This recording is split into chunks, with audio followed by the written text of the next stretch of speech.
Increasingly, with state and federal mandates in terms of the delivery of health care, persons are calling us because they're fearful of cooperating in immoral procedures.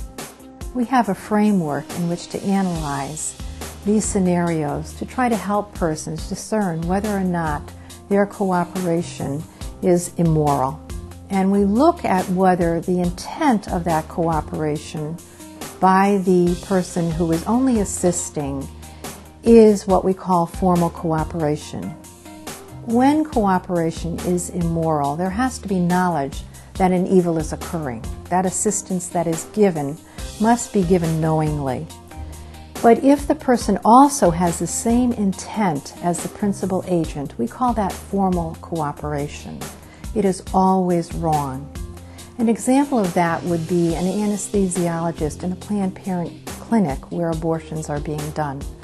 That anesthesiologist is formally cooperating, has the same intent as the person performing the abortion. There's also what we call material cooperation, and material cooperation is a scenario in which we provide some assistance knowingly to an act which is immoral. And there are also two levels within material cooperation. One is always illicit, and that's immediate material cooperation. An immediate material cooperation, an example of that would be the pharmacist who fills a prescription for an abortive patient. Then there is immediate material cooperation, and that is where a non-essential circumstance is provided in which one makes the action possible but doesn't cause it to happen. A good example of that would be the pharmacy technician who packages many medications for the pharmacist to dispense. That can be tolerated if there's a good to be achieved and evil avoided. For example, this person has to walk to work, the only job available, and has to support a family.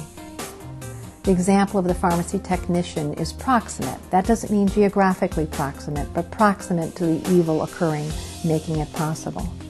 An example of remote immediate material cooperation would be the person at the checkout counter in a pharmacy, where gum and candy and detergent and condoms are being paid for.